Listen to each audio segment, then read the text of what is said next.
So magandang hapon po sa ating lahat mga ka-farmers, mga ka-viewers from Luzon, Visayas at Mindanao, pati sa abroad at ibang bansa. Sa inyong lahat mga ka-farmers, mga subscriber, viewers, share at commentator, maraming salamat po sa patuloy niyong pagsuporta sa ating munting YouTube channel. Okay, welcome back po sa ating panibagong video, panibagong kaalaman na naman dito lang po sa Ka-Amazing Farming.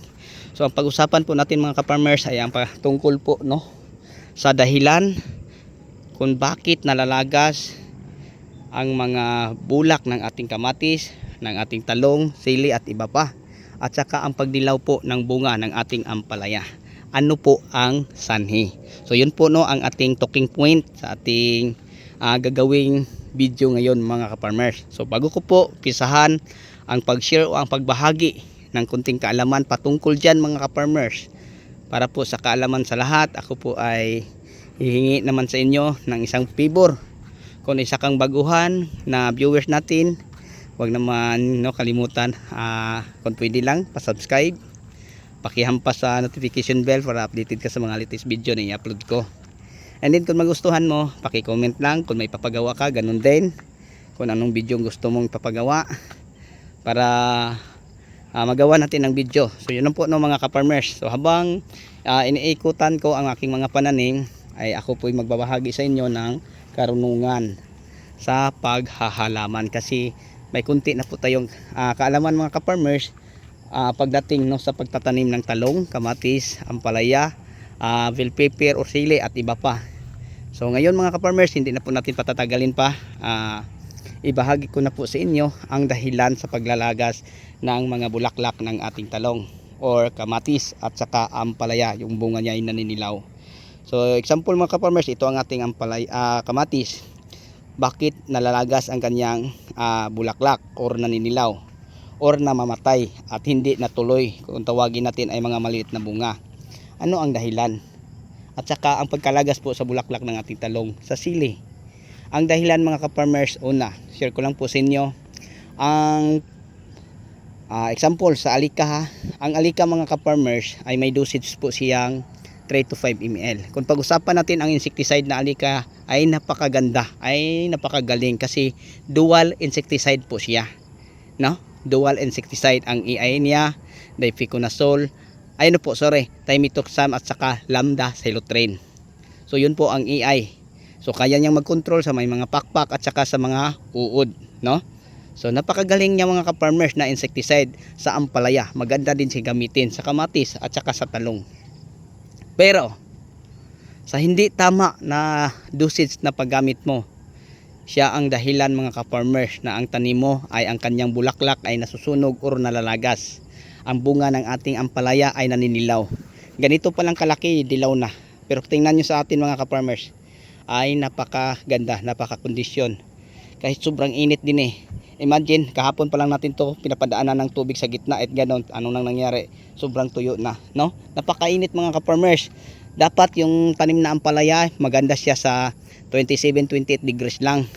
Pati ang ating kamatis, So dito mga ka-farmers, kanina abot kami ng 38, 36, 38. Yun po ang pinaka-normal din Tapos malapit pa kami sa dagat, and then napakaahangin pa, napakainit pa. So kahit ganyan katindi ang init mga ka-farmers, abot ng 36 to 38 degrees, nakasurvive pa din ang ating tanim. Kung tingnan natin, hindi naman masyadong mataba, kasi kulang sa tubig. Pero parang hindi naman natin masabing perfect, pero daming bunga. Payat naman pero daming bunga, So may binilang tayo doon, banda 47, isang puno lang. So ito mga ka-farmers, dadami pang bunga nito kasi kaumpisa pa lang po itong namumunga. Okay. So ang hindi natin pagsunod sa mga dosage, yun po ang sani o dahilan mga ka-farmers sa pagdilaw ng bunga sa ating ampalaya, and then sa kamatis at saka pagkalagas po ng bulaklak nating talong. Di ba malinaw? Okay. So ulitin ko, ang hindi natin pagsunod sa tamang dosage sa mga insecticide na ating ginagamit, siya po ang dahilan sa pagkalagas ng mga bulaklak, pagdilaw ng bunga ng ating ampalaya. So ang dosage sa alika, share ko lang 3 ml kung pang prevention. Pero pag halimbawa ay marami ng festing insektong na umatake, 5 ml lang, and then dagdag ka apsa. So yun lang mga ka-farmers, mga ka-viewers, ang dosage ni Alika. Pero pag gawin mong 10 ml, hindi na yon pwede mga ka-farmers. Okay, sa isang dahilan, sa isang ay ang testing insekto, sure na ma-minimize, pero ang bulaklak ng talong mo nalalagas, ang bulaklak ng kamatis mo ay namamatay, ang bunga ng ampalaya mo ay naninilaw. Paano ka makaaani ng maayos? So yun po mga ka-farmers, ang pinakamahalaga po sa lahat, kailangan po nating magbasa sa mga label po ng mga pesticide na ating ginagamit at saka sa mga fungicide.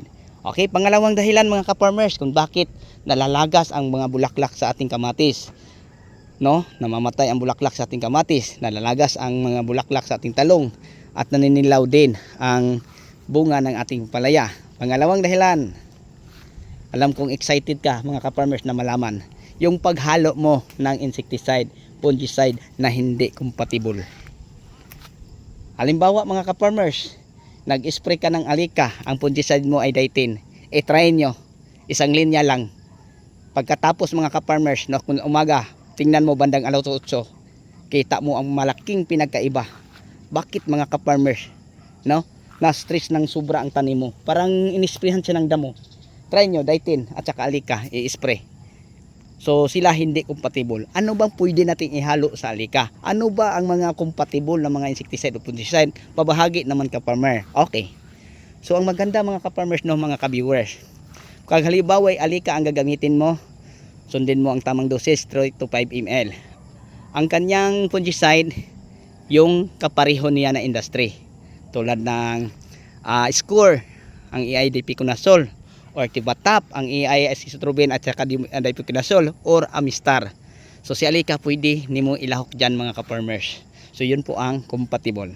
Example, nag-spray din ako ng Binibia, and then ibang fungicide ang sinasabay ko mga ka-farmers. Yan, ma-stress ang tanim mo. So pag hindi nimo masunod ang mga pamamaraan mga ka-farmers, mga ka-viewers, yun na po ang pangalawang dahilan sa pagkalagas ng bulaklak sa iyong talong, pagkamatay sa mga bulaklak ng inyong kamatis, at saka pagdilaw po ng bunga ng inyong ampalaya. Okay, kung tama naman po mga ka-farmers ang inyong ini-spray, tamang dosage sa insecticide, tamang dosage din sa fungicide, tama tapos compatible pa din, makakasira pa ba? Yes. Bakit makakasira? Halimbawa mga farmers, tama na lahat ang fungicide, insecticide compatible, ang dosage ay naipalo mo, and then nag-spray ka na wala na sa tamang oras. Ano ba ang tamang oras sa pag-spray? Okay, so mga ka-farmers, bigyan ko kayo ng idea. Kung halimbawa ang problema mo ay yung mga may pakpak or uod, ano ba ang pinakamainam na panahon sa pag-spray? Umaga ba o hapon? Ang sagot mga ka-farmers, hapon. Alam nyo ba kung bakit? Kasi ang lahat ng mga pesting insekto na may pakpak sa hapon mga ka-farmers ay matutulog sa itaas ng dahon, dito sa ilalim ng konti, and then yung mga uod na nakatago, nakalipit sa dahon ay lumalabas kayang lungga at kumakain. Pag spray mo mga ka-farmers, siguradong ma-minimize natin at makontrol natin sila, di ba? Pero sinabi ko sa inyo, tama ang fungicide, tama ang insecticide, tama ang dosage, pero nag-spray kang wala sa oras. Ano bang wala sa oras? Yung pag-spray mga ka-farmers na nasa bandang alas 9 na, alas 10 na, wala na yan sa oras. Ang palantandaan mga ka-farmers sa umaga na pwede ka pang mag-spray, yung dahon ng yung ampalaya pagising mo di ba basa. Pag matuyo na mga ka-farmers, hihinto ka na sa pag-spray. Kahit alas 7 pa, hihinto ka na. Lalo na pag may pulyar mga ka-farmers. Kasi mga ka-farmers, pag matuyo na ang mga dahon sa inyong ampalaya, sa inyong kamatis, sa inyong talong, ibig sabihin sarado na ang istomata sa dahon ng mga pananim no. So ibig sabihin ang mga insecticide, fungicide na sinabayan mo pa ng pulyar, hindi na po nila mapakinabangan ang mga available na nutrients na mayroon sa pulyar. Di ba tama? Okay, so ano po ba ang tama? Lalo na pag may pulyar, umaga o madaling araw, bandang mga alas 4:30 hanggang mga alas 6, pwede ka pa mga ka-farmers, no?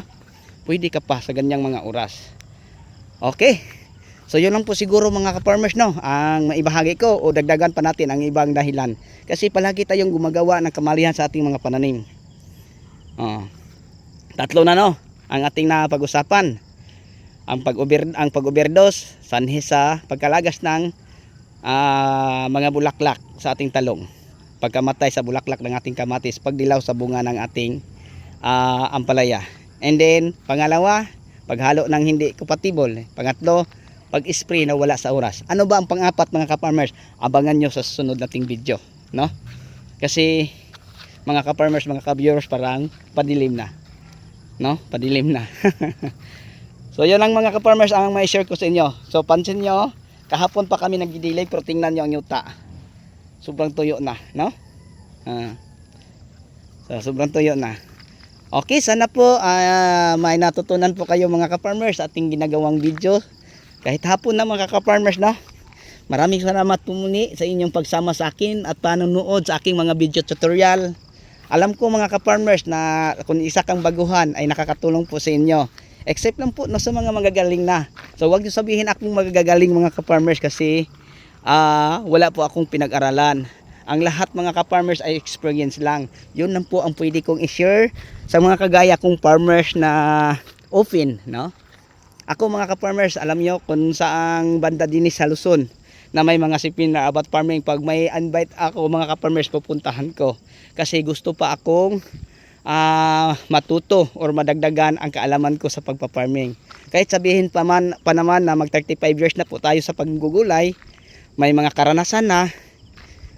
So gusto ko pa ding mga ka-farmers matuto o magdagdagan pa ang kaalaman ko pagdating sa larangan ng pagtatanim. Kaya sinasalihan ko at hindi ko po pinapalampas kung may invitation ako. Kahit sabihin pang may harvest ako, may mga tao naman akong pwede iwan at ipagkatiwala ko sa kanila ang harvest, di ba? So pupuntahan ko mga ka-farmers. Ang purpose ko parang madagdagan pa ang karunungan ko sa pagtatanim. Kasi mga ka-farmers, sa mga malalaking events, sa mga farmers meeting, no? Doon mo makukuha ang tamang paggamit ng mga pestisidyo, foliar, fungicide at saka tamang pag-alaga. Kasi ang mga guest dyan mga ka-farmers ay ang iba'y farmers din. Then tapos puno sila sa kalaman, no? Kasi nag-aral sila, sakto sila sa theory, sakto din sila sa atwal. Kaya nga mga ka-farmers, ang lahat na i-share nila sa atin ng mga karunungan, mga kaalaman sa larangan ng pagtatanim, lahat po mga ka-farmers ay naranasan nila. So yun po mga ka-farmers, no? Yun po ang dahilan kung bakit sinasalihan ko ang mga ganyang meeting, parang madagdagan po ang aking karunungan pagdating sa pagtatanim ng kahit anong uring mga pananim. Okay, so tapusin na natin siguro natin to mga ka-farmers kasi padilim na lumubog na po siya haring araw. Okay, may galab shoutout po ulit sa inyong lahat at maraming salamat po sa inyong pagsama. So abangan nyo lang mga ka-farmers, no, ang pang-apat at pang-lima na sanhi sa pagkalagas ng mga bulaklak sa talong, pagkamatay ng bulaklak ng kamatis at saka pagdilaw sa bunga ng inyong mga ampalaya. Okay, so sa inyong lahat at sa inyong walang sawang suporta, maraming salamat po. Bye bye and God bless. Happy watching, happy farming. Thank you po.